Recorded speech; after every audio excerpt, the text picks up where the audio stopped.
You are now listening to the Insight Fantasy Sports Podcast.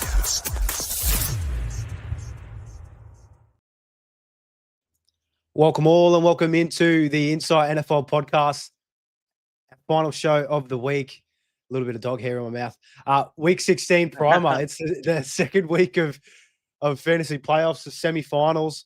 Hopefully you're not just starting your playoff run in and meaning you have a championship in week 18. That's just super gross. We covered on last night's Trade Talk show that there is some scenarios that we've seen pretty much every year during that final week that if teams are not playing for anything, their seeding doesn't really change. If they've got the bye, they'll just rest guys and lead into the actual NFL playoffs. But we're here. We've got a massive slate of games, no byes. They're well behind us. We've got our starts of the week, a very long injury report to get through to. And Secko, how are you feeling? I know we've both in a couple of playoff chances in traditional fantasy. One more to go until we get into the big dance. How do you feel about your chances after week 16 is all said and done? Yeah, it's good. It's good to be at this stage of the year and still have some live teams. I was lucky. I think I had four of my 7 teams had the bye, so I've obviously had a pretty good year. But that doesn't matter anymore. Now it's win or go home. And you're always facing good teams this time of year. So, yeah, this is the most important show we're going to do because the start decisions here can make or break. So stick with us for the next hour or so and we'll give you some little nuggets to take with you. Hopefully some gold nuggets throughout. We'll be going through a game-by-game breakdown once we get into it. But if you did miss our previous couple of shows this week, they're all linked below for your pleasure. We'll jump straight into the injuries, Secko, because there is quite a long list. But beforehand, we did have some news outside of injuries. Tua Tagovailoa has been benched, and Quinn Ewers will get the start for the Miami Dolphins. Dolphins are up against the Bengals this week. Mav called it last night. You know, I know you didn't really believe it. I didn't believe it at first, and bang, the first thing you wake up to in the morning is Tua's going to be sitting on the pine. How do you feel about this? I know my initial thoughts as a fantasy or looking through a fantasy football lens, it hurts everybody. Probably hurts HN the least, but even still, it really limits his upside. And Waddle's tanked. I was super high on Waller heading into the best matchup for a tight end as possible. That is just absolutely taken some wind out of my sails. But how do you feel about the Dolphins with Quinn Ewers over Tua for the rest of the year? It's about the worst. It's the worst situation, worst outcome we could have hoped for. I have a few Waddles. I had a lot of Wallers playing this week. They're in my lineup already, so I've had to pivot. I've dropped him a bunch of places. I only picked him up for this one matchup. The beauty of having a bye is you can look ahead a week and pick up guys who are good matchups in week 16. But it's just all gone to shit. You can't trust Quinn Ewers. Maybe Waller will be good. Maybe he's the one guy who'll get plenty of catches, be good in a PPR league. But I got Harold Fannin in 2 of the leagues I had him, so I'm happy just to roll with him in a bad matchup over a Quinn Ewers led Waller. But yeah, Waddle, it sucks for him. You never know; he could get through. It now makes a really tough start-sit situation for me. I've got him and a couple of guys in the injury report we're about to talk about as well. So I might be rolling out a guy off the waiver wire in week 16 when I had 3 decent start options a couple of weeks ago. But it's what happens. It's why we're here, and we'll get to those pivot options later on.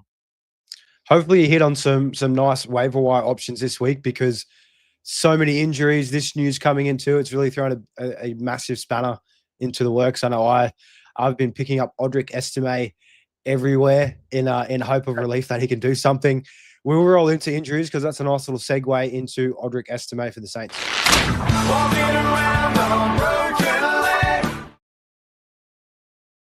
Devin Neal is likely not to play with a hamstring injury for the Saints. Also, Devon Vele, the wide receiver there. That's why in my eyes, Audric Estime, if he gets 70% of the work, he's a plotter up against the Jets, falls into the end zone, I'll take that as a flex player or even an RB2 in some spots. But how do you feel about the Saints, Secko, with these 2 key pieces going down? It's really going to be Chris Olave, Juwan Johnson, and maybe Audric Estime if they sprinkle in. I think it's Evan Hull as well, who saw some snaps last week. So how do you feel about this one for New Orleans? Yeah, look, it's good. It's the second part, the Devon Vele. Part is really good for Juwan Johnson. If you're looking for a streamer, a Waller pickup, for example, you couldn't get Colby Parkinson. We spoke about at length during the week. Yeah, he's definitely viable now. He's had a pretty consistent run with Vele, and Vele's been having sort of consistently 4, 5, 6 targets or catches a week. So him with vacated targets against a really good matchup for them. I think Juwan Johnson gets a tick. The running back room, it should be Audric Estime. As you said, he's a plotter. And could be Evan Hull. They pretty much split a lot of the touches after what's his name? Devin Neal went out. Yep. They both didn't do a lot. Estime is a lot more involved in the passing game, which is weird because he never did that once when at Denver. So yeah, I mean, I'd pick Estime, but I wouldn't want to be starting either because Evan Hull, who's been 3 different practice squads over the last 18 months, he could just be that kind of guy who pops out, has 18 carries, and just absolutely blindsides everyone. And Estime has sort of 4 carries, 3 catches for like 6 PPR points. So yeah, it's just one of those gross situations. You probably hope you've got 2 or 3 better options if you're playing a flex in it as well. Hopefully you do have better options, but at this point of the year, so many running backs go down and so many other wide receiver and flex options. And we've got a massive long list to get through of guys that are either ruled out or not likely to play this week. Devontae Adams, your boy for the Rams, dealing with that hamstring injury. He's probably going to be done for the rest of the regular season.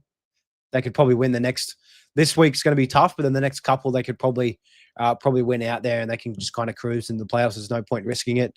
Luther Burden and Rome Odunze for the Chicago Bears, Secko, those are 2 guys that are trending downwards. Rome Odunze dealing with that stress fracture in his foot. He re-aggravated it before the start of the game last week. And Luther Burden dealing with an ankle injury. So it could just be Colston Loveland, DJ Moore, maybe a bit of Cole Kmet action. How do you feel about the Bears receivers if these 2 guys are out? And I believe they're up against Green Bay on a nice little Sunday morning game for us. Yeah, 9 a.m. Sunday. So we didn't touch on it, but you get 6 hours of football on Sunday, which is great this time of year. And obviously Christmas is around the corner, and there's even more games throughout the weekend. But yeah, look, tough. It probably helps Olamide Zacchaeus, brings him back into relevancy, which is unfortunate because we thought he was long gone. Burden's been really great. He's been sort of sneakily good under the radar. Good. All of his metrics are really high. He's not translating that, fantastically into fantasy points, but yeah, it's a big blow if he's out. I'm not sure if he's out yet. He's still DMP, but that was the Wednesday practice. So big one to watch tomorrow. Dunze the same.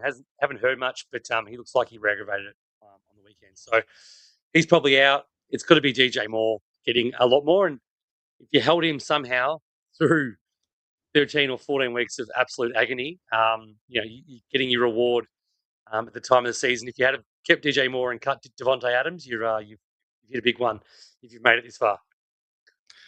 You'd hate to think that a lot of DJ Moore teams are still live out here in games. If you drafted him, you were probably not doing too well, but you never know. You could have hit on a couple of bangers. Travis Etienne down in the 9th round, but we'll move on.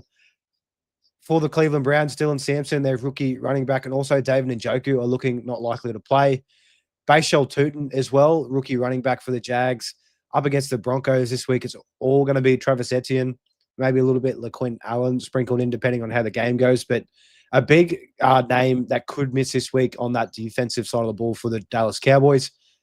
Quinnen Williams, their star defensive tackle that they traded for earlier this year, dealing with a concussion. He's in protocol, not looking likely, but one to watch. If he's out, that running game for the Chargers should be a lot more friendlier to put up points, we hope. Yeah, it sort of negates their exposure on the offensive line. They've had a lot of injuries. They've been exposed the better part of half the year or more since Joel left in week 9, I think it was. So yeah, I think Quinnen Williams out is a massive result for Marion Hampton, and people relying on Kamani Vidal if you are in a pinch. It's a massive outcome for them. Think back to the Cowboys defense before they got Quinnen Williams. They were known as probably the worst or the best fantasy defense to play against, letting a bunch of scrubs, pretty much dominate on the ground, like Amari DiMercado, and guys of that ilk were doing really well against them. So he's pretty much the main piece that turned them around. They haven't really got much else to stop the run outside of him. So if he's out, you can play American Hampton with confidence. And I was very close to making him start of the week again, but after last week, I can't make him back to back. But he's a very strong start if you've got him. Yeah, he is. I agree. He is a strong start. We'll get to that later on. But a couple of guys to monitor, Secko, that we do have to pay close attention. We've still got a couple more days until the week kicks off with practices over there in the States. But Drake London and Marvin Harrison Jr., both kind of up in the air yet. Drake London, it'll be his first game back in a few weeks. Head coach Raheem Morris sounds optimistic, but take that with a grain of salt. There's no point in rushing these guys back whatsoever. But how would you feel if Drake London came back into the fold, Secko? I mean, if you're hoping to get through to the next round with Cole Pitts, I think your chances have dramatically dropped if he steps on the field this week. Yeah, it's night and day. I can't see a world where you'd be confident playing Cole Pitts. Some experts out there seem to think it won't matter because he's turned the corner, but we haven't seen him do anything with Drake in the lineup. So I expect what we saw from Cole Pitts will translate directly to Drake London. So I think if he's back, if he's clear to play, you play him. He's one of those rare guys. He's in that tier of guys where you don't really give him a week to see. You just, if he's fit to play, he's missed a couple, has he, or three maybe? Enough time to get good. I think you just play him and be happy with it. Marv is the other one. Marv, you returned to practice the first time. I don't know if you would want to start Marvin Harrison in the semi-final after having his appendix out, missing 2, and then coming back and doing his heel and missing another 1. It really just hurts Michael Wilson the most, which sucks because he's on that team I was talking about with Waddle and Rome, Adunze and Christian Watson, who we're about to get to. That team's copped an absolute battering from a team that was, I think, 12-2 after the regular season. Yeah, I hate to see these injuries with Drake London. It's been 4 weeks, so you'd think that's a lot of time. That's a lot of time. He could be ready to go right at the gate. I know I probably would be playing him too. You probably don't have a lot of other better options out there with his upside. Christian Watson, wide receiver for the Packers, he was ruled out last week in mid-game with a chest injury. He's trending upwards. He's looking likely to play on Sunday, so make sure to keep track of that one. Couple of concussions. We've got T. Higgins still dealing in concussion protocols. He suffered back-to-back concussions. He put up a limited practice. Very, very surprising if they decide to roll him out there. It just feels like another Chris Olave situation from last year. They've got nothing to play for. Why risk it? And Rashee Rice has popped up in concussion protocols as well. So that's another one to monitor. They did play later on in the week, so the turnaround time isn't as friendly as what it could be previously. But how do you feel about Rashee, Secko? If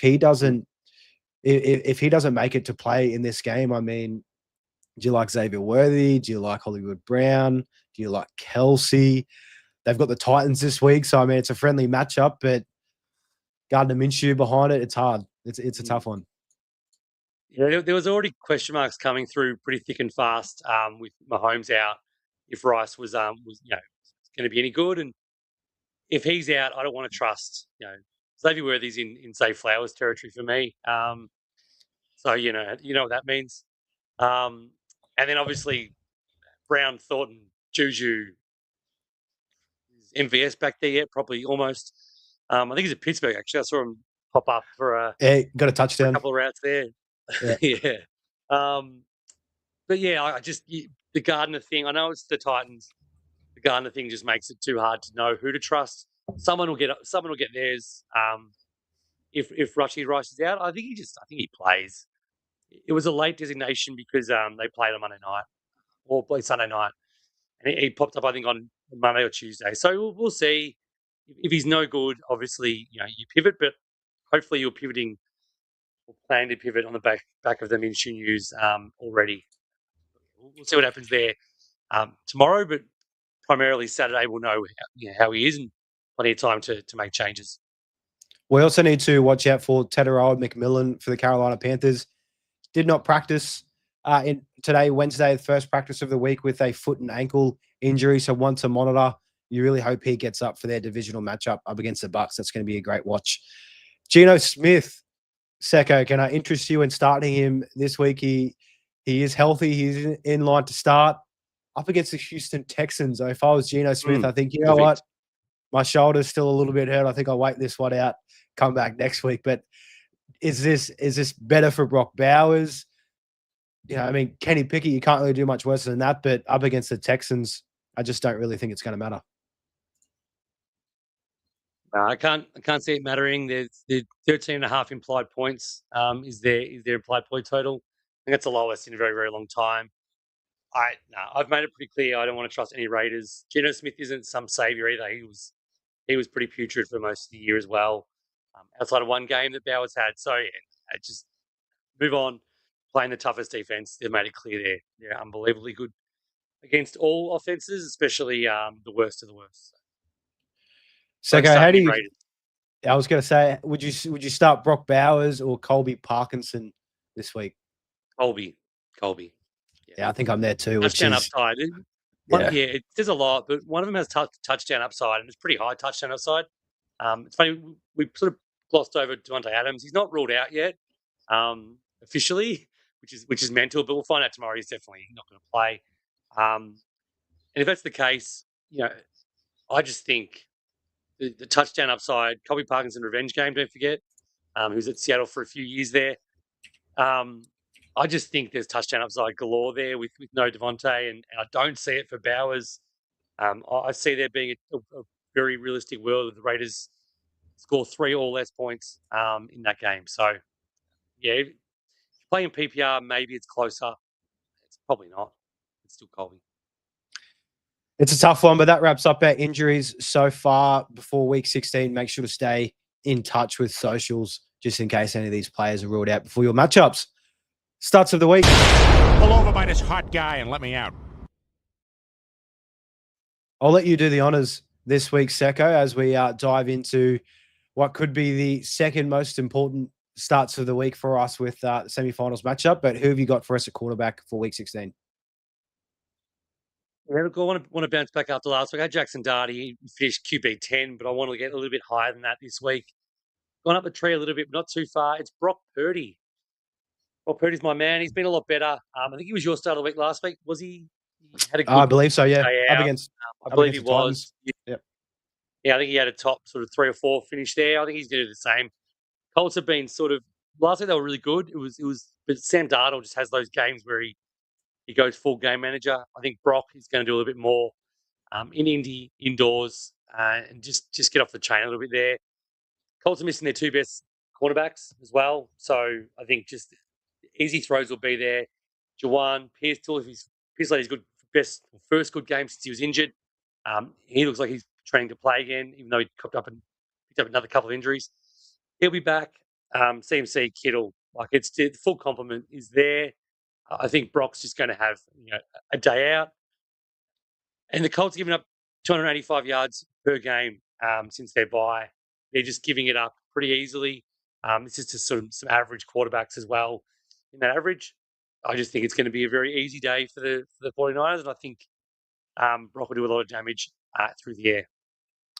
I hope you're right, Secko. I am with you on this one. I've got Brock in a couple of my playoff matchups for this week. And final game of the week could come down to a bit of a sweat. But if he mirrors what he did last week, I think he threw 3 touchdowns, 200-odd yards. You'd take that. You'd take that 24-odd points and run with it. My quarterback start of the week, he's been mentioned many times before in this segment.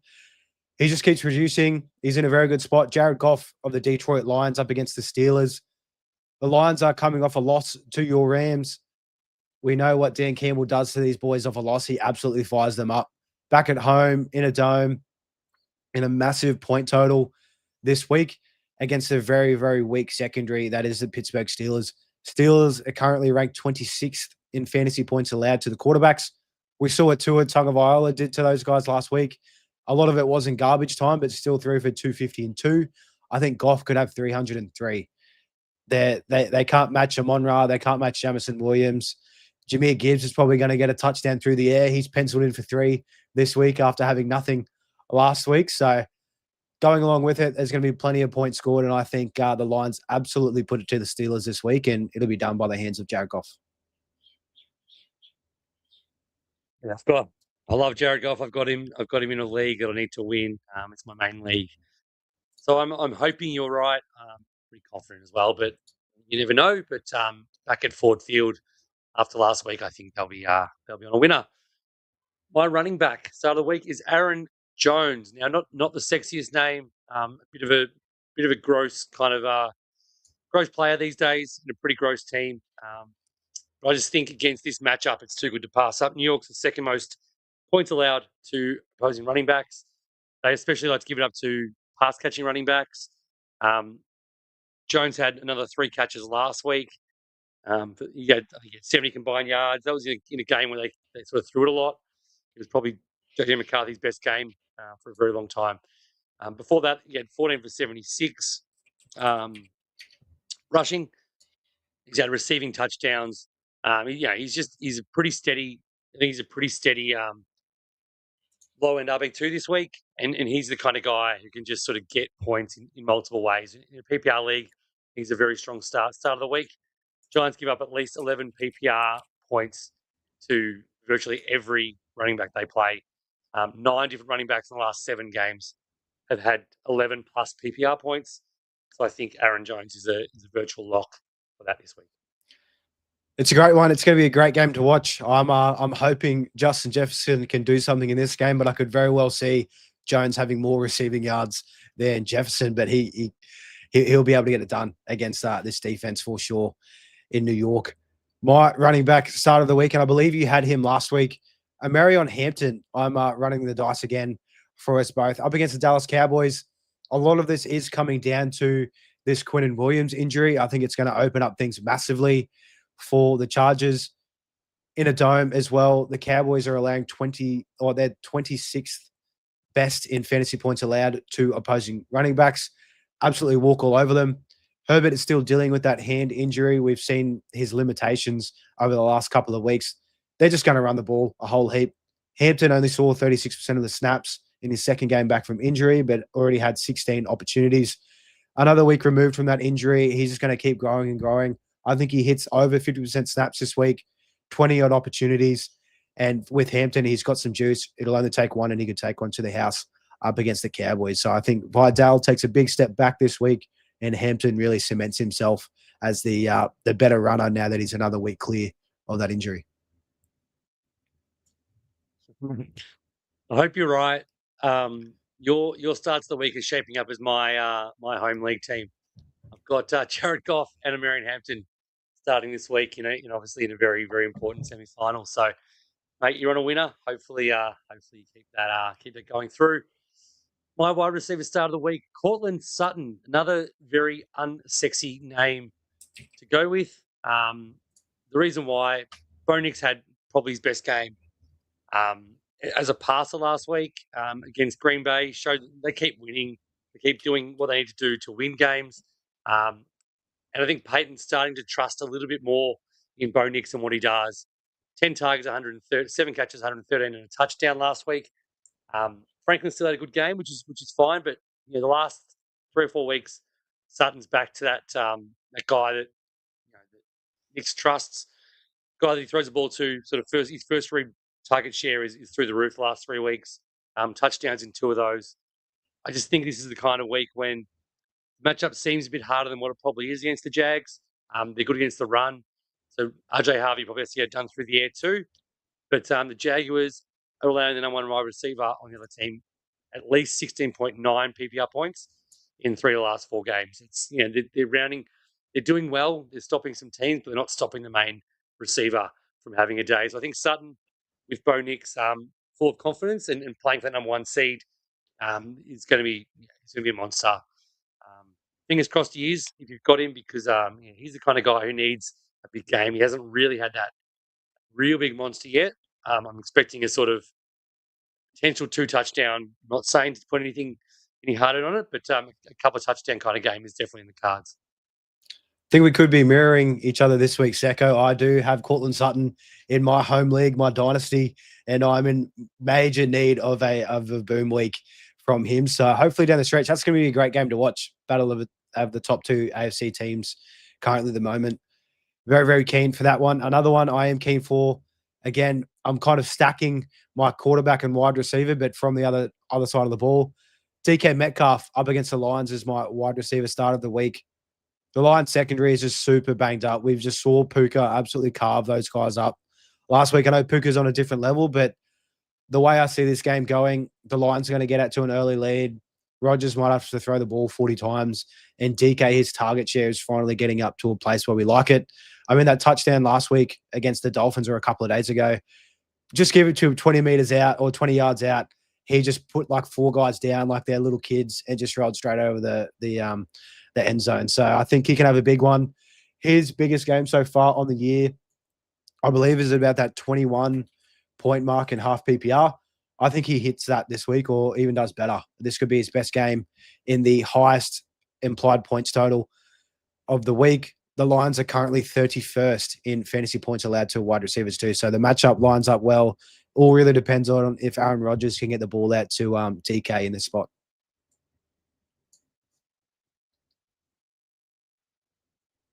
I love it. So I heard a stat about the Lions.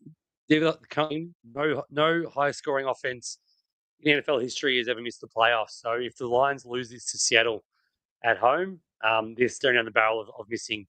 And I just don't think it's going to happen. I think it's going to be a big game from them. And I think you're right. I think the Steelers have to pass and keep passing and pass some more throughout. So no, I love that play. I'm not a DK guy by any means, but this week I definitely am on board. My tight end. This is a tough one. It's actually a really good week for tight ends. There's quite a few out there, out and about you can pick up and play. This one's on the back of the news we hit off in the injuries. It's with Vele out. It's Juwan Johnson. He's the clear second target for Tyler Shuck. We've said it a few times, a couple of weeks here. He's been a lot better. He's been actually quite probably better than serviceable. He's actually been quite good in some spots. Vele's helped him a lot. I think Juwan can take a brunt of those targets, especially against the Jets at home in New Orleans. Juwan's had 4+ catches each of his last 5 games. Vele's averaging over 4 catches per game in that span. I think Juwan gets a lot of those extra catches. Like I said, there's no real third option. If you try and think of who it is, I honestly can't think who their backup wide receiver is these days. There's no one of note. If you can do me a favor and try and find it, Mull, that'd be great. Because I'm trying to think. I can't think of anybody. I think he's just a great option for. He averages 50 yards per game over the last 5 as well. I think that's his baseline. 5 catches, 50 yards. That's already 10 PPR. I think he can get in against the Jets defense that just give up points for fun. And I think the Saints want to prove a few people wrong and win a few. They probably shouldn't. They probably should be getting a better draft hand. But they want to show that. I think Kellen Moore is that kind of killer instinct. He's been in a lot of places that have won a lot of games. He wants to just keep showing how good they can be. So I think it's going to be a big game for Juwan. If you can pick him off the waiver wire for a Darren Waller, I think it's a great option. Love me some Juwan for sure. And Secko with the Saints, they're kind of playing them with these wins lately. They're kind of playing themselves out of a top 5-6 pick to take a quarterback. Shuck could very well be their starting QB next year. He's playing well enough down the stretch. That'll be good to see how that all plays out. And the 2 names you were looking for earlier, Dante Pettis, Mason Tipton. They're the backup wide receivers there for the Saints. hence why I couldn't remember who they were, because those guys were relevant. Dante Pettis was relevant about 4 years ago in San Fran. That's gross. So look, Juwan Johnson, fire him up. Most beautiful mustache in the NFL. There we have it. My guy coming up from my tight end start of the week doesn't have a mustache, but he is playing in a revenge game. Colby Parkinson up against the Seahawks. He'd rock the hell out of a nice Muzz. Colby Parkinson for the Rams. Again, this is purely if Devontae does miss. It is trending that way. I know it hasn't been confirmed as of yet. Hopefully they don't play him and just use him around that 3-4 yard line. That would be a bit cheeky and could ruin a little bit. But Colby Parkinson over the last 6 games has scored 6 touchdowns. Seahawks are ranked 27th in fantasy points allowed to tight ends on the year so far. The matchup is lining up. The opportunity is lining up, especially if Devontae is out. And all it takes is a nice touchdown from a tight end. And that could be the goods to get you through to the next week. Could score through in this game in that revenge narrative. So I'm firing up Colby Parkinson. Picked him up in just about every dynasty league waiver I possibly could, and rolling him out this week. Even in a flex position, I'm happy just to roll out Colby. Think touchdown guarantee. I will throw it out there, but gamble responsibly as always. Love to it. hear it. He's another one. He's another one in my in my home league. It's Goff, Hampton, and I picked up Parkinson to cover for Waller. Can't do any better than that. I love where your head's at. And yeah, I think touchdown guarantee would be fantastic. I'll happily run with that to the bank tomorrow. Watching my beloved Rams seal up the number one seed. My DST start of the week is the Saints. Not a lot of analysis here. They are playing Brady Cook, and if somehow Tyrod Taylor gets clear, they're still playing Tyrod Taylor. He has not been a world beater by any means, especially on the road. I think they're just going to easily do it. The Saints have been actually sneaky good. They've kept teams under 24 points each of the last 6 weeks. They've had 4 interceptions the last 5 weeks. They're good at turnovers. They're getting plenty of sacks, especially at home. And as I said, Kellen Moore has got them playing. You were right. They're playing themselves out of a good pick. I think they're happy to roll with Shuck one more year and then tank for Arch Manning when he doesn't declare this year. I think that's pretty much a plan. They're happy to forego this year and make sure they get the number one pick next year. Because if you tank this year, you've got to take a quarterback. You can't then trade it away and you look like an absolute joke of a franchise. And they're going to bust their ass. Their defense has been working so hard, harder than they probably sort of have to or should be, but they're doing it. And the Jets is the perfect opportunity for them to get another win and just I can see them keeping them almost scoreless if it's Brady Cook. Brady Cook, we hope, and that's where I'm heading to, targeting those young rookie quarterbacks. I'm taking my Buffalo Bills up against the Cleveland Browns this week. Their defense hasn't been great by any stretch on the year, but I think they could absolutely dominate Cleveland and Shador. It's going to be a cold weather game in Cleveland. The Cleveland Browns O-line is pretty banged up. Their starting center is on injured reserve, along with a couple of guards that are questionable to miss this one. I think it's going to be a massive blowout by the Bills. I think they're just going to have an absolute field day. I think Shador is going to be caught in the pocket a whole lot, holding onto the ball for way too long, as he normally does. And Joey Bosa and the boys are going to feast in that regard. I think they'll get at least one interception as well. So keep the guys under 10 points. I'm hoping for a shutout, and the Bills should be off to the races for this one. Love it. Shador had one good game. We'll find out in about 3 weeks' time that it was a one good game situation, but I still think he's going to be the quarterback next year. I think he has a lot of growth, but Bills D is getting better, and they're going to have an absolute day in the cold at Cleveland. Yeah, I'm with you there. I think Shador plays for those guys again. They could also be in that tank race for Arch Manning when it's all said and done in 2027. Week 16 breakdown coming up. Let's preview the games for the week ahead. It's time for Game Talk. Absolute monster slate of games to get through, and of course those Sunday morning slate, that's just music to my big ears. I'll be up watching that like a little kid on Christmas. Kicking things off, Thursday night football tomorrow morning or lunchtime for us here. The Rams taking on the Seahawks in Seattle in a divisional matchup against 2 of the top seeds in the NFC. Seahawks are 1.5 point home favorites, 42 total implied points, and it is in a dome in Seattle. I think you pretty much play everybody, Secko, except the Seahawks running backs, probably. I know Darnold in this game, the last time they played, he had 4 interceptions, looked horrid. They almost nearly won that game off memory. I don't think he throws 4 ints this time. I think they get a bit more underway with Rashid Shaheed now kind of acclimated into the offense. But how do you see this one playing out? Is there any clear sits from this game, you think? I think you're right. The quarterback, it's so weird. If there was one of them, they'd probably be a top 6 or 7 option every week because you just don't know which way the work's going to fall, and you can't start any running backs there. The good thing about Adams being out is that it's sort of probably Parkinson probably steps into that that a third starter. We've had all year 3 Ram starters. Colby Parkinson's almost been borderline the last month. Probably hasn't been in that discussion, but now he is. I think you still have to start Kyron. Corum is a desperation flex type against a good defense. On face value, it seemed like the Seahawks 1.5 favorites is a bit weird, but I've said it all week. I think the Seahawks win this game. I think it's going to be pretty low scoring. Um, I think Puka has to get his, and JSN will definitely get his. I don't like either quarterbacks. I don't really like the defenses. Strangely enough, I just feel like it's going to be pretty low scoring. Not much turnover, just a bit of a dour sort of game, which is not much fun. Hope I'm wrong. But yeah, Colby to score will be the icing on the cake.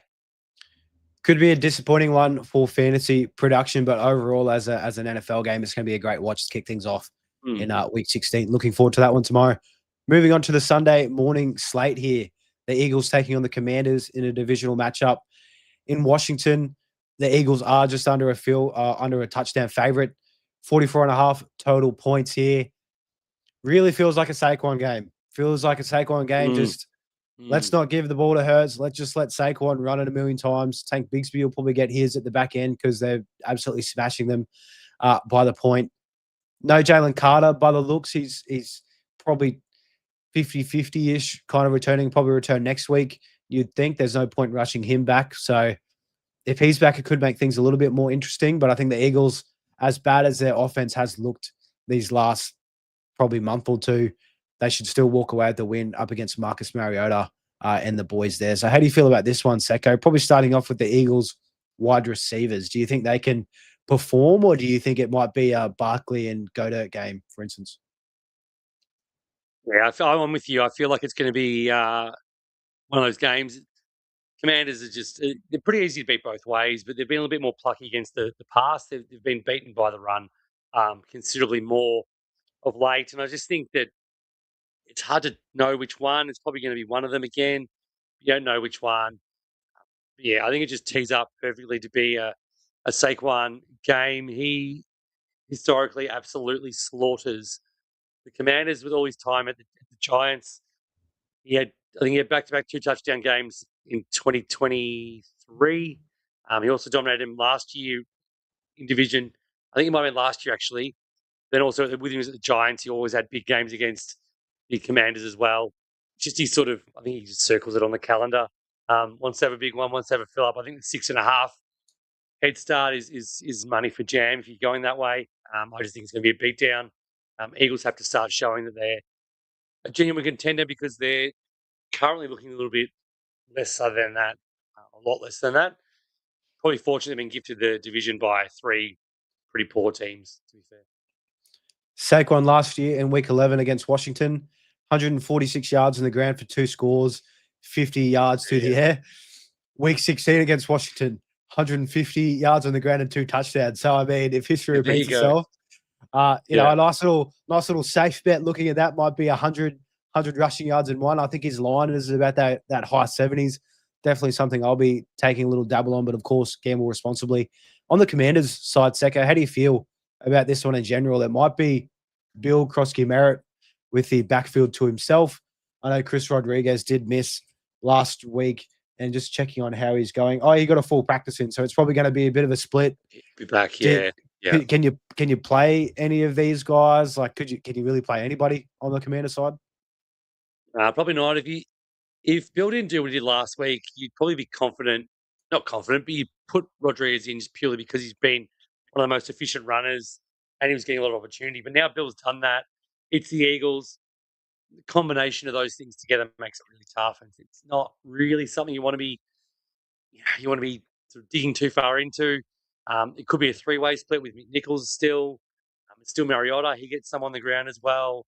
It's all a limited pie because they're playing the Eagles, and it'll probably be a pretty quick game when they run. If they're running like we think they're going to run it, the clock runs down really quick in games like that. I just think you can't start. You can start Terry because he's been phenomenal since he's been back. He's been back to almost 2024 Terry, but outside of that, there's not a single person on start from the Commanders. Moving on, another divisional game, and it feels like it's just going to be another slaughter on the ground in this one. The Packers taking on the Bears in Chicago. Packers are minus 1 point favorites, 46.5 total points. Going to be cold. in Chicago. I can't see there being too many pass attempts or too many air yards flying in this game. Really feels like Josh Jacobs and also that Bears duo in DeAndre Swift and Cole Monongai. Without Micah Parsons on the Packers, that the running back tandem on the Bears are probably going to have a little bit more freedom to do what they need to do, and especially without those receivers potentially out in Roma Dunze and Burden, they're just going to just force feed those two running backs here. It could be a bit of a gross watch.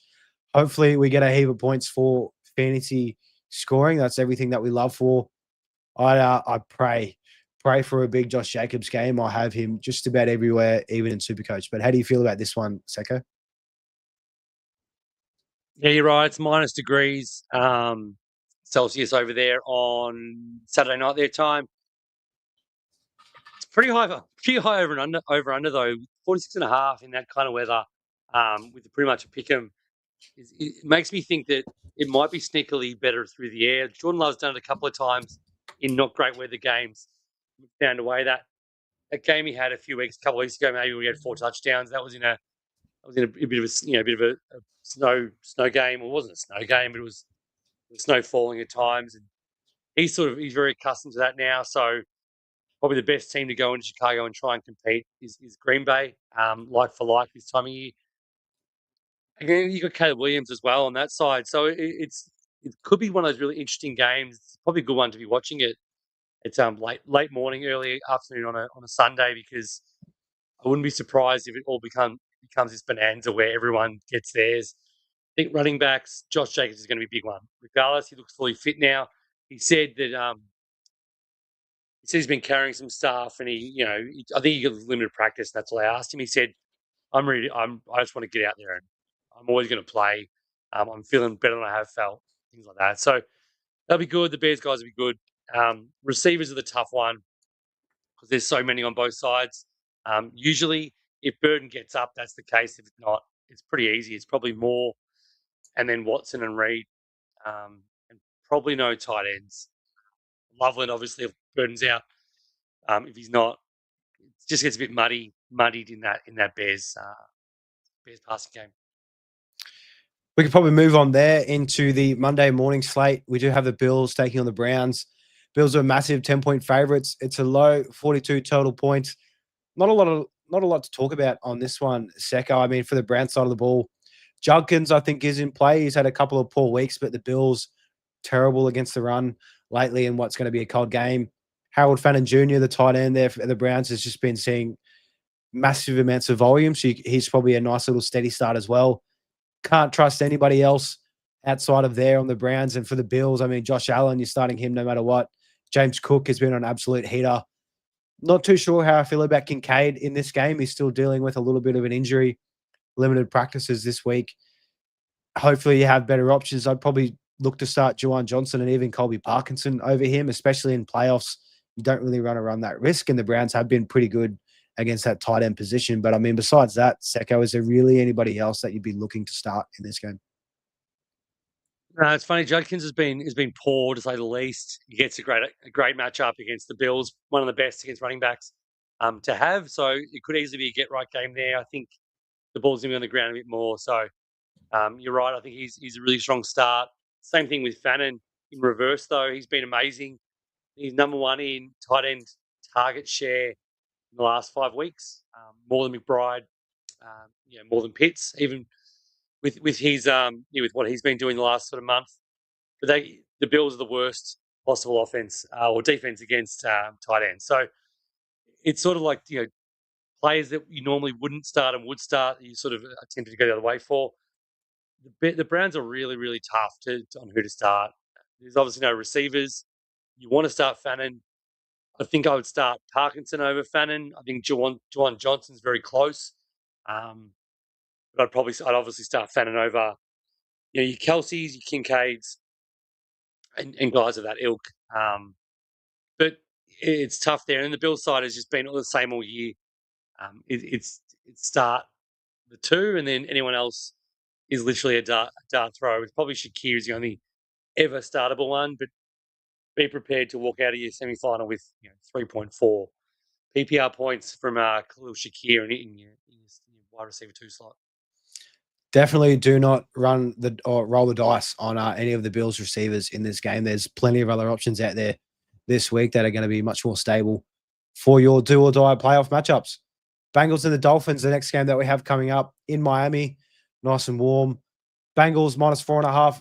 The total is 47.5 implied. This game hurts with the news that Quinn Ewers will be getting the start. I was hoping for a nice little shootout in this matchup. For the Bengals side, it's been very iffy the last few days. Joey B to the media has not sounded too well whatsoever. He could be dealing with some personal things, also dealing with how terrible the Bengals have been for years, and how he just keeps battling with injuries for really no return, coming back to a dumpster fire of this team here. So how do you feel about this one, Secko? I mean, it's pretty clear starts for the Bengals side of the ball. Joey B, Jamar, Chase Brown. If T. Higgins plays, you're going to start him. How do you feel about the Dolphins, boys? Are you still running Achane with confidence? And then what do you do with Waddle? I mean, everything's up in the air with Quinn Ewers' first start of the year. Yeah, I think you're right with the Bengals. It's three of them, and then if Higgins plays, you play him. If he doesn't, I don't think you need to go searching for Yosha versus Tinsley or option number 3. Gesicki's also a bit dead. They've got Fant, they've got Tanner Hudson, they've got Drew Sample. I think he's still there, or probably, maybe not, but he may as well be. It's sort of, pick your poison on who gets the 1 to 3 targets outside of Chase and Higgins. But if Higgins is, I think Higgins probably will play, as negligent as it is. I think they need him to keep Joe Burrow wanting to come back. The one thing that will, though, is Miami weather. It's going to be 27 degrees on Sunday in Miami, while it's -3 in Cleveland. So that's just a ridiculous situation in the same country that you can go from one place to the other and play football. But yeah, Achane you can't possibly sit him regardless of the Ewers effect. I think he's got you here. He's good enough to get you to the next level. Jalen Waddle or Zay Flowers this week, Secko? Zay Flowers up against the Patriots, I believe. So he's going to get Christian Gonzalez, and he's got, it's Jalen Waddle. Go Quinn Ewers. Go Quinn Ewers. There we go. Clip that. You're not going to get me. You're not going to get me, man. That's right. We've still got some more games to go. Chiefs and the Titans. Chiefs and Titans. This is going to be a pretty dirty one here. In Tennessee, the Chiefs are a field goal favorite. Very low, 37.5 total points. I think that is the lowest on the week. Just beats out the Raiders and the Texans, so that puts things into perspective. A lot of questions with Gardner Minshew. I think he's going to go out there and just absolutely sling it. I still don't mind Travis Kelce in what could be his final couple of games for the Chiefs, or even in the NFL entirely.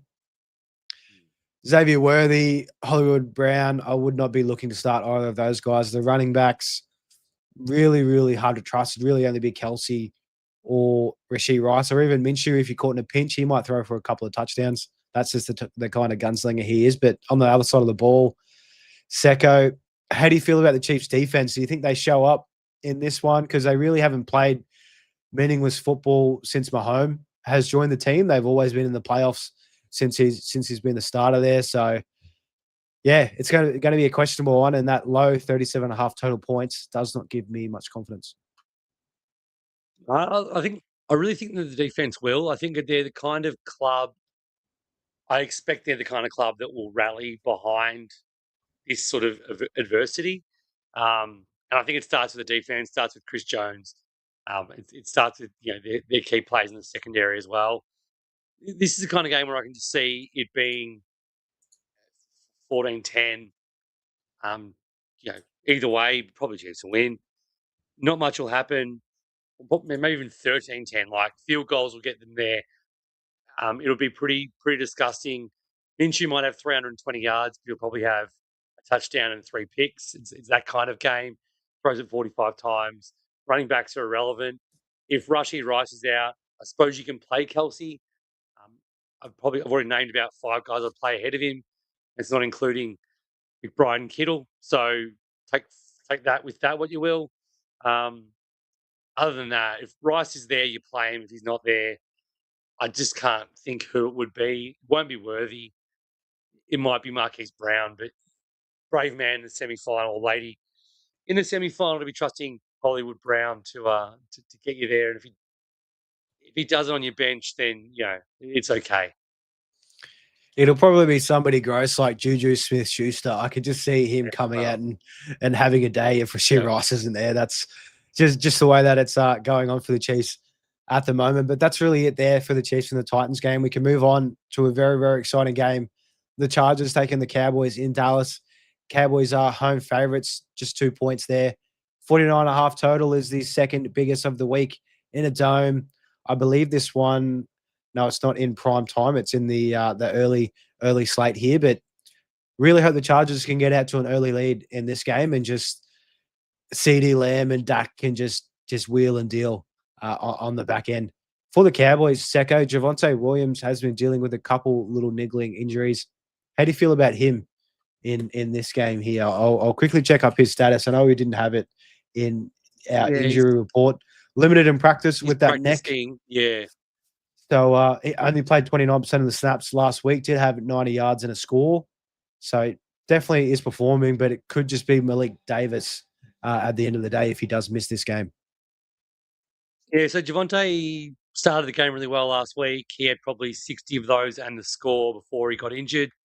Went out for about two and a bit quarters, came back later and mopped up. All reports is he's looking like he's going to play. If he doesn't, Malik Davis was really good in relief when he was there at times. But I think Javonte plays. Biggest question I have is George Pickens. If he turns up, we saw him for 12 weeks.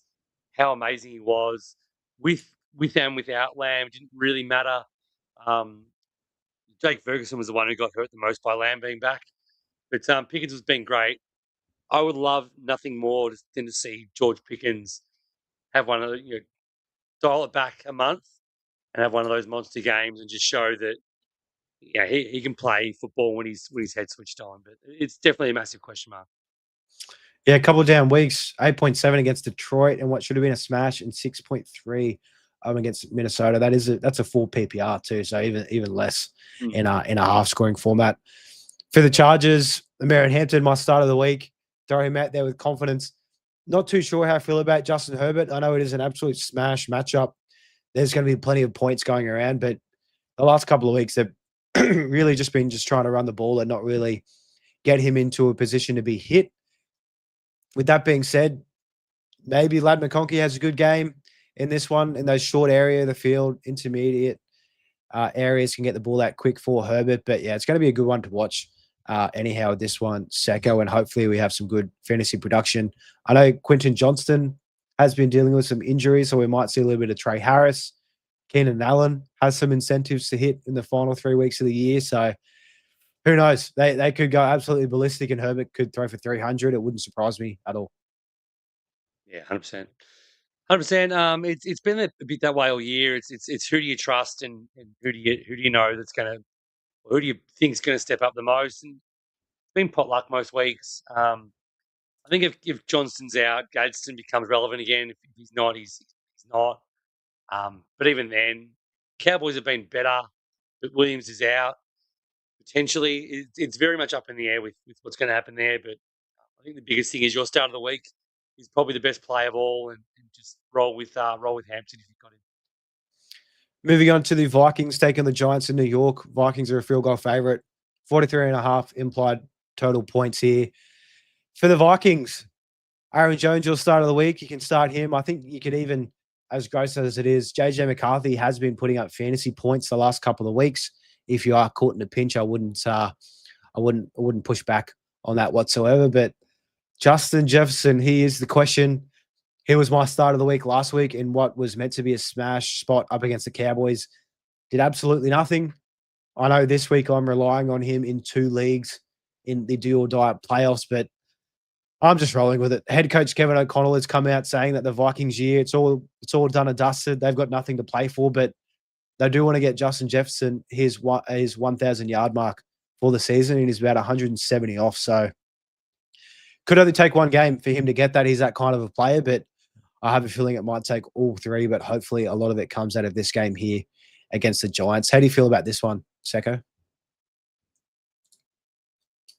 Yeah, we've been waiting for a long time for Jefferson to do it. It's good that KOC's come out and said it. It also means that who are they playing? Not this. So this is obviously an easy game. He can get 170 whatever he needs this week. Detroit a little bit better, and Green Bay's a lot better. Both divisional. They won't give it up quite as easily. So he'd want to get 100 of the 170 or 160, whatever it is in this game. I think he can. Like JJ was better. Good when targeting Jalen Naylor. So he can hit some players. You just can't seem to hit Justin Jefferson. 8 targets, 4 catches again. Consistently getting less than 50% or 50% of his targets are catchable. So yeah, it's one of those games you want to start a lot of players, but I understand if you don't want to start anyone because it's hard to trust on both sides. Anyone, including Dart and his receivers as well. We can move on there. The Jets taking on the Saints. It's going to be a gross one in New Orleans. The Saints are favorites, minus 4.5 points. 40 implied total points in this one. It is in a dome here as well. For the Saints, your start of the week, Juwan Johnson. Absolutely love that. I think Chris Olave could go ballistic as well with that news to Devon Valet. I'm hoping for a little bit of Audric Estime action if he can plot his way into the end zone there. Charlie Shuck keeps playing well too. I don't think that'll change up against a very weak defense that the Jets are.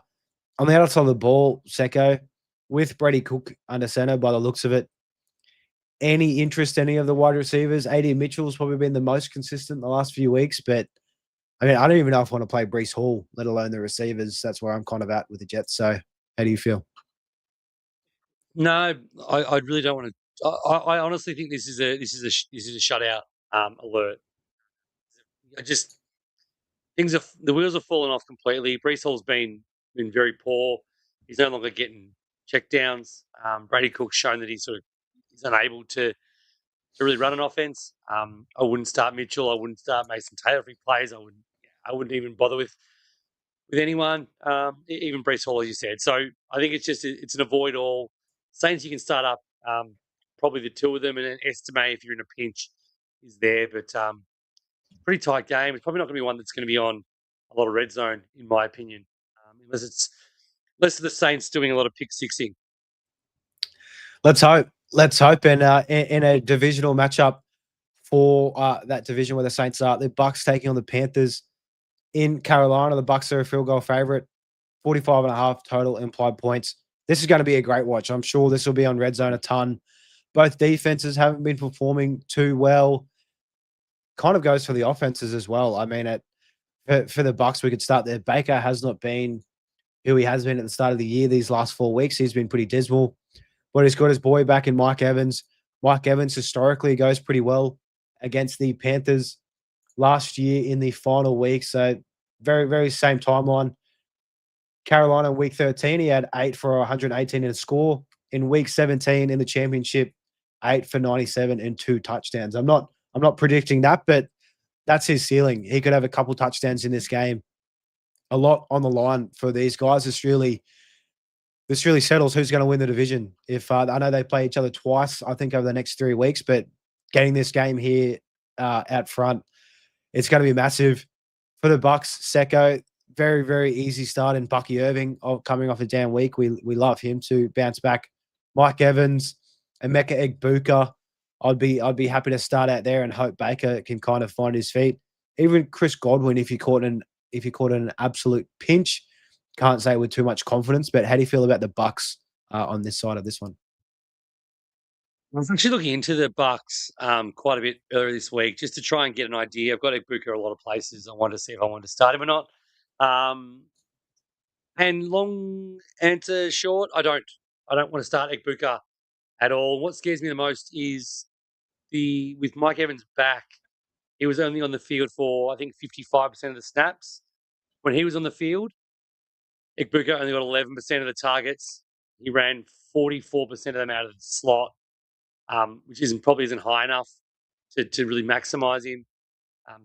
Worst part is Chris Godwin played 97% of the snaps on the days. He didn't come off at all. I think Chris Godwin actually is playable to some extent. It would definitely go Evans, Godwin, then Egbuka for me in starts. I'm just terrified of him. I've been his biggest advocate all year. Now that I'm off him, he's probably going to go massive. So put him in your lineups. Be very, very confident that he's going to go huge because I'm finally off him. I'm finally going to take him out of my DFS lineups. I'm finally going to stop putting my hard-earned money on him every single Sunday for him to have a day because it just doesn't look like it's going to happen, especially now that Evans is back. Egbuka or Jacoby Myers up against the Broncos this week, Secko? Jacoby, because I think Zatane is going to go to BTJ, and that'll leave what's his name? Something Riley Moss with Jacoby trying to run around, and he's very beatable. So tight, but I think Myers is a great start almost every week because he's the number one. Egbuka or Zay Flowers this week? Shit, you might have almost got me on Zay Flowers. It's close. It's close. AD Mitchell. Yeah, AD Mitchell. There you go. There we go for the Panthers. Secko, this one we did touch on that Ted McMillan dealing with that ankle injury. Hopefully he does play again once a monitor. We still have a couple more days of practice to get through. If he doesn't play Jalen Coker, you can play him with confidence. He's a touchdown threat. I think Rico Dowdle could also have a decent game in this one here. I know the Bucks, they do have a nice big beefy Vita Vea on that defensive front, but they've been pretty poor against the run these last few weeks. So how do you feel about the Panthers? Even Bryce Young in this game, this would be a massive spot for him at home if he can get the win up against the Bucks. Yeah, Bryce does better at home for the most part. They beat the Rams handily before their bye a couple of weeks ago.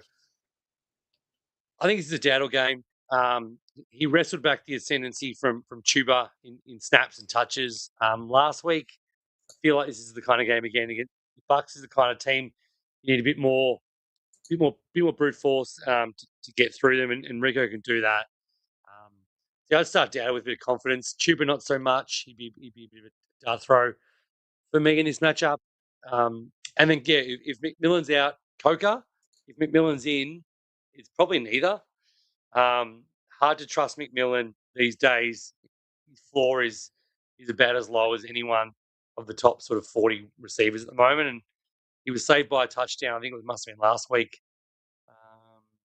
The week before, last week he had 2 catches for 25. Week before he had 1 catch. It happened to be a touchdown. So he's trending in the wrong direction. Plus he's injured as well. Even if he plays, he's probably carrying it. It's a tough spot for the Panthers. Moving on, this should be a funner game with a lot more points in this one. Kicking off the later Monday morning slate here in Australia, the Falcons taking on the Cardinals. Battle of the poor defenses in this game. The Falcons are favored away from home with just under a field goal. 48 implied total points. We love that. And in a dome, which is even better for this time of the year. For the Falcons, Bijan, if Drake London plays, you play him. If not, you play Cole Pitts. Kirk Cousins might even be a little play too in a dome against a weak secondary for the Cards. How do you feel about that, Secko? Is Kirk Cousins a little bit of a stretch? Hopefully you don't.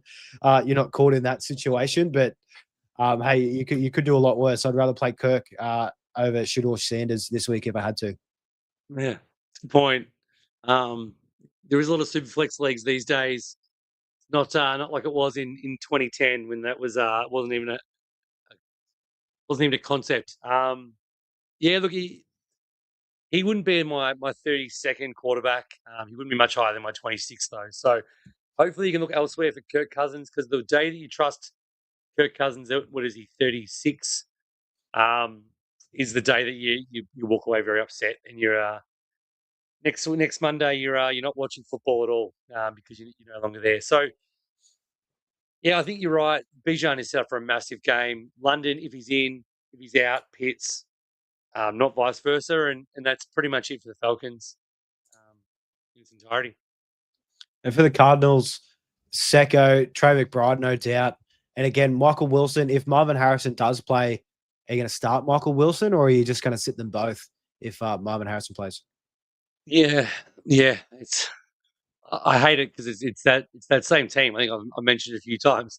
I've got 6 stud receivers and they're all for different reasons question marks this week.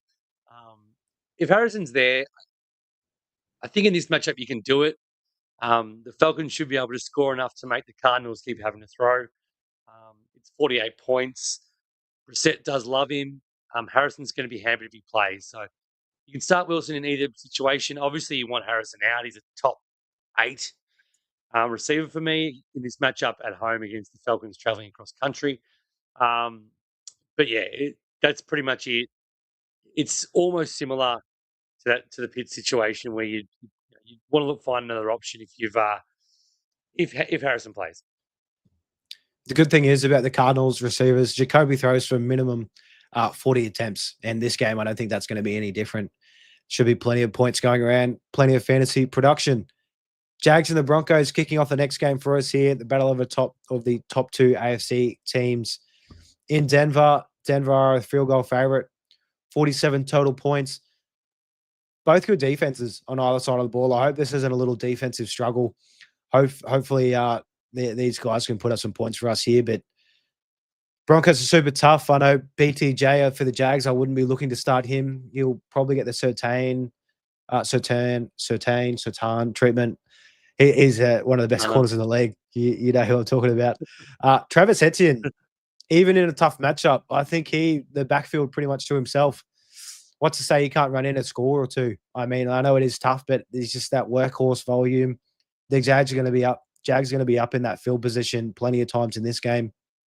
I think hopefully Trevor Lawrence doesn't shit the bed. That's really all it comes down to. But he's been playing out of his skin these last few weeks with the Liam Cohen offense surrounding him. How do you feel about this one, Secko? Is there anyone that sticks out to you as a must-sit for Week 16? But by no means a must-sit, but it's really hard to run consistently on the Broncos. Etienne's done a lot of his damage through the air as well, remember? So that might get around that. They may have to utilize him, especially with their game plan, the way it's going. Tootin's out, so it's going to be all him. LeQuint is the what do you call it? Pass blocker option though, which does take Etienne off a little bit more, I think, in this matchup with the Broncos pass rush the way it is. So I'm actually a little bit. I would never sit Etienne the way he's been playing, and with now Tootin gone, but it does make me a little bit apprehensive about him. BTJ you can't play. Jacoby Myers is a good start. So one place that the Broncos are most exploitable is to the secondary receiver. Against a good quarterback, that is. Lawrence has been on a tear. He had his career game last week, 6 total touchdowns. I wouldn't want to be starting him in his offense again, in this matchup against his defense. It's a big call if you in semi-final to bench him. If he's got you there, and you've been streaming all year and you finally hit on Lawrence, I understand you want to start him, but this is the second hardest matchup there is. I wouldn't want to be doing it in Denver. And for the Broncos, Secko, how do you feel? Of course, Scotland starting your start of the week. I'm a fan of that one too. The Jags secondary has been dismal all year round. What has been good for these guys has been their run defense. They've been stopping a lot of running backs there. RJ Harvey, he's been getting clear a lot of the work these last few weeks since coming back from the bye. Last 2 games, he had 23 touches in week 14 and 20 opportunities in the week just gone up against Green Bay. Would you play RJ Harvey in this game or Stephon Diggs against the Ravens in a game that we're going to get to shortly? That's a good question. Asking for a friend. PPR, probably asking for a friend. Same friend from last night or different friend? Same friend. Yep, he's here. He's next to me. Same friend. Wow, he's in a pickle. He should listen to us. He should. Oh, geez, it's put me on the spot because Stephon has always been one of those guys who I think is performing worse than what he actually is performing, and that it's weird to say, but he's coming off a pretty bad last couple of weeks, isn't he? I think last week he only had. They had a bye before that. That's right. That's probably why he's out of mind. But last week was a bad week. Last 2 weeks, he's only had 26 yards each week, 20 the week before that. It's going to be RJ Harvey, which is just hard to say. The Ravens aren't a pushover. But yeah, tell your mate, RJ Harvey, and hope he gets in on the ground or through the air because he can do both at the moment.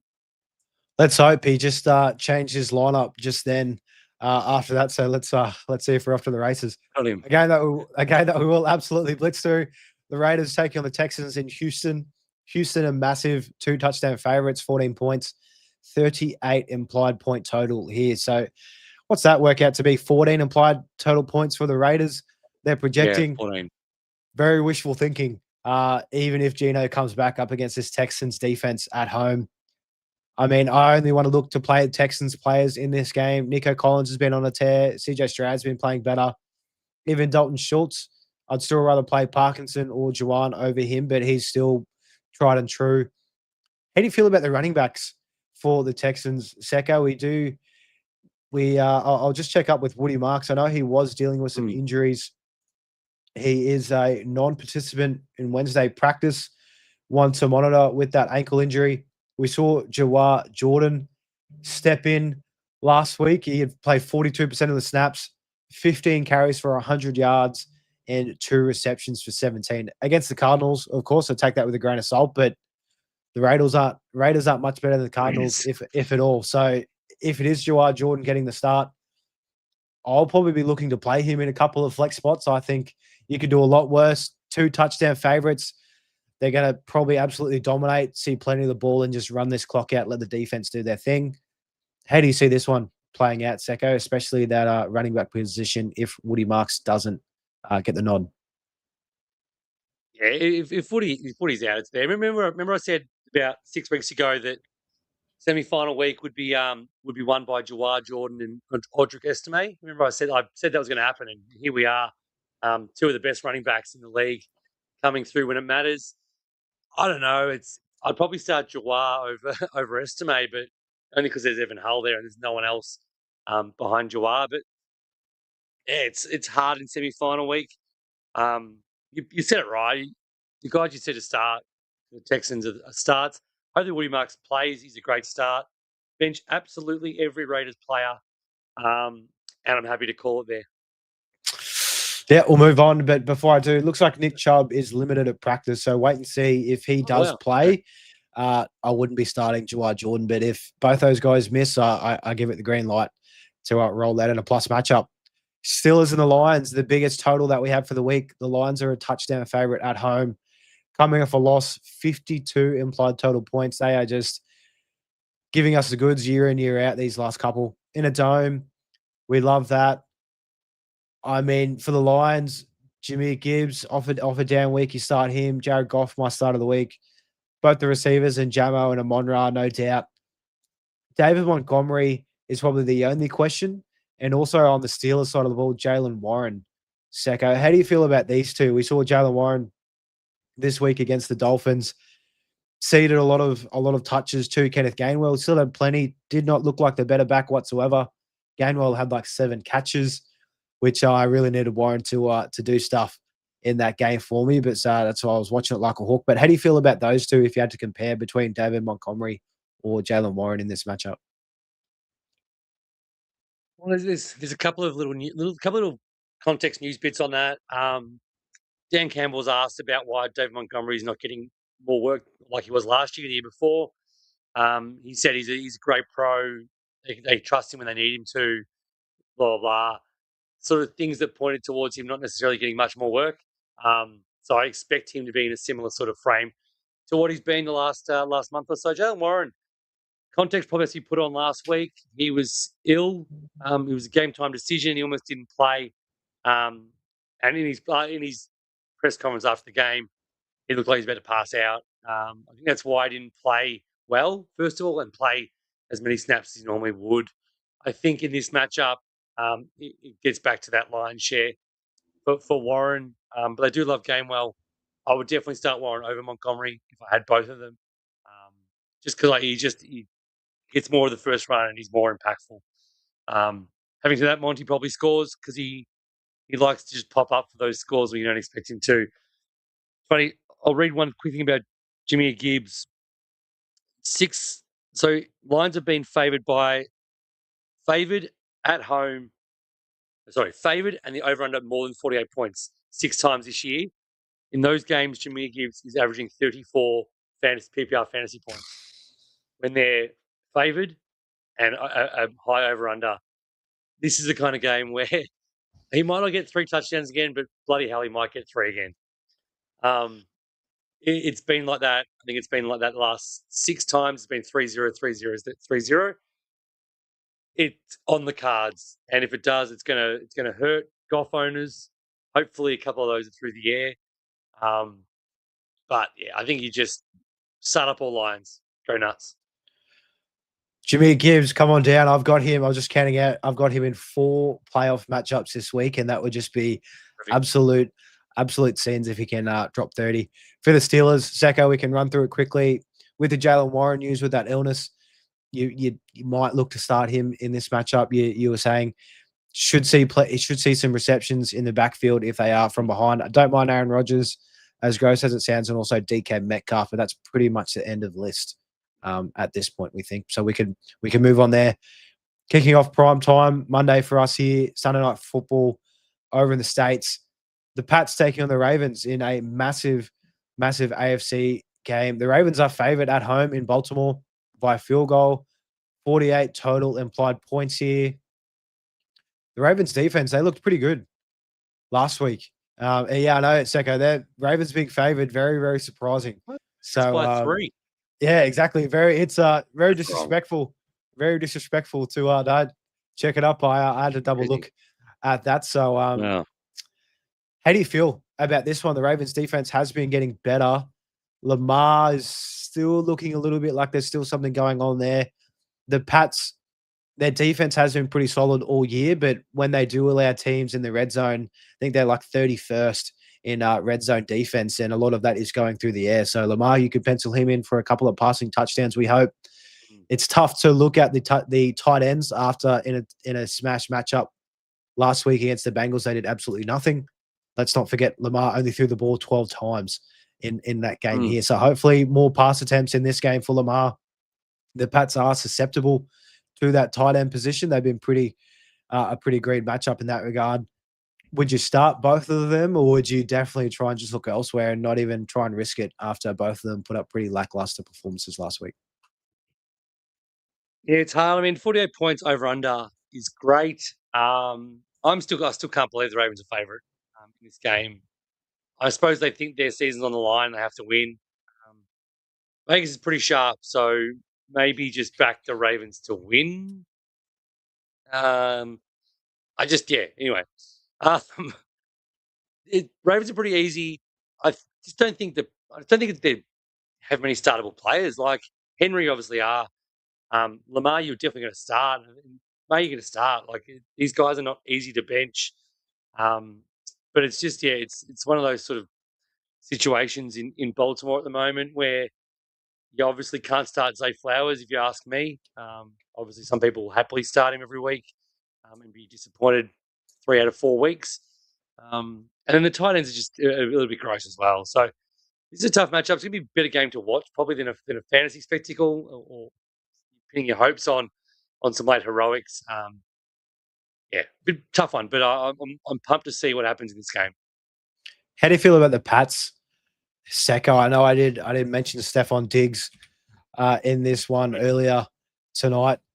Did I say Stephon Diggs or Zay Flowers? I can't remember if I did say that. You didn't. You know what? On the back of back-to-back 20 or 3 straight 20-something yard performances, I'm going to go with Zay Flowers for the first time in his career over Stephon Diggs. I think Stephon Diggs, something's happened there. Booty's taken over. Mac Hollins does more than him. It's rough. I mean, Diggs can always come out. He's actually still a good player when he's hot. But this point totally thrown me for a loop. I think they're going to be in catch-up mode, which I thought would be like a Henderson-Stevenson runner-rubber in this matchup. But if they're going to be behind, and Vegas writes the script, so they will be. Maybe Diggs will have a big game, but I still like Flowers to get something early. And Drake May, we're going to start him no matter what. Keep riding. He had 2 rushing touchdowns last week. What's to say he can't run one in again?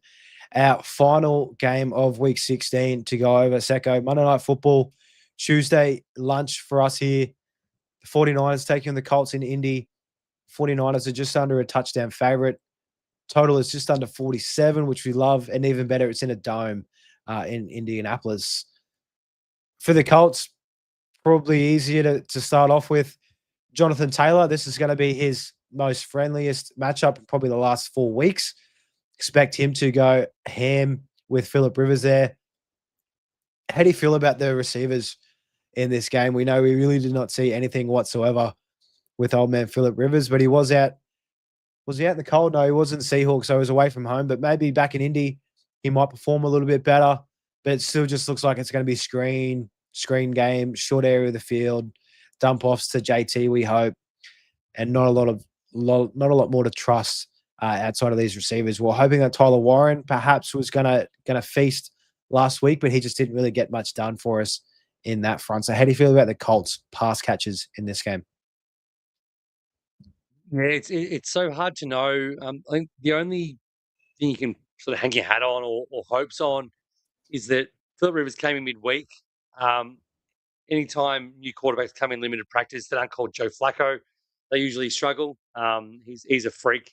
He can obviously pick up things very easily. And Rivers is no slouch, but 5 years out, coaching whatever he's coaching, junior varsity or whatever he's doing, it's a lot harder to come in and even a semi-familiar playbook pick that up and operate it. Warren had six targets. There's short ones.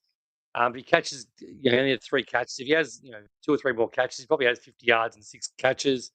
It's good for a tight end. I can see another week of practice against the 49ers, who are, let's be honest, they haven't been great by any stretch as a defense, quite exploitable. Most weeks, but by not even great quarterbacks, decent enough quarterbacks are still getting some scores against them. Cam Ward last week, 2 touchdowns against them. Gunnar Helm was one of those, 49 and a touchdown. So Tyler Warren can easily have 4 for 49 and a touchdown like Cam Ward was able to do. So I think he's all right. Pittman I wouldn't love. Pierce is obviously gone and dead. Downs is the same. So that's pretty much it. It's Jonathan Taylor, it's Tyler Warren, and for the Colts. And the 49ers going to be very, very easy. Brock Purdy, your start of the week, should absolutely smash in this matchup and in tow his pass catches. George Kittle is going to have a monster game this week up against the Colts. I think Juwan Jennings as well is going to have a big one because Ricky Pearsall, another one that we did miss earlier on, he did re-aggravate his knee injury. His status is in doubt for this week, and it was a shame because he had 6 for 96 last week against Tennessee, so he was finally starting to come back on after missing all that time during the middle of the year. But if it's just Juwan Jennings and George Kittle, consolidated tree, I know they've got Demarcus Robinson and a couple of other guys not really worthy of note, but Juwan Jennings, massive touchdown threat, has a great connection with Brock Purdy. And of course, CMC, after a poor week, he did have a touchdown, but didn't do as well as what we'd probably hope. He could definitely smash in this spot as well. So, Secko, anything more on the 49ers before we close this thing out? Yeah, it's smashed across the board. I think Juwan Johnson's a good shout out. 6 touchdowns the last 6 weeks. His yardage totals are quite modest, but he's saving with the touchdowns. This is the kind of matchup against Indy in a dome with Brock, fully ready to go. I think this is the one where Juwan, if Ricky's out especially, can really, really have a day. I love Kittle in this matchup as well, and obviously CMC. So what you're getting. Load them all up and hope that no margin's too big to overcome on Monday Night Football. We hope for plenty of points. I'd love if this game went over 60 in the final one of the week. That would just absolutely feed families. That will do things with the game-by-game breakdown. But, guys, of course, if you are following us along on YouTube, make sure to hit that like button and ring that bell and subscribe. We really do appreciate it here at Inside NFL, and we appreciate all you guys sticking along for the ride here tonight. Thanks for tuning in. And Alex, our friend over here from the States, catching us live here nice and early in the morning. We love seeing those comments from you, Alex. Hopefully everything's all going well out there. But Secko, semi-finals week's coming up. Hopefully we come back in next week with smiles on our faces. On Tuesday, we won't have that Monday show. We're next week will be Tuesday, Wednesday, Thursday again this week, and then week 18 or week 17 rather, we'll look ahead at that once we come to it. But final thoughts as we close this thing out, Secko. Yeah, mate, it's what we've played all year for. It's what we've done this all year to help you guys out. We hope everybody gets through one more week at least. and you can come back here next Thursday, do it all again for the last final push for the championship. And we'll love to hear how you guys go when that happens. But yeah, one more week to get through. Tough week, injuries. Hopefully everything's falling well for you and not so much for your opponent. And yeah, pumped to get through one more week. Hopefully intact in the 4 or 5 leagues I think I'm still alive in. And make sure, guys, if you do have any start-sit questions, make sure to throw them on the YouTube comments. We'll be able to get to those before the games kick off tomorrow, and we'll check it over the weekend as well for you if you've got any dramas there. But that'll do us here at Insight NFL. Thanks heaps for tuning in. We'll see you next week for Championship Week. Here we go. Goodbye.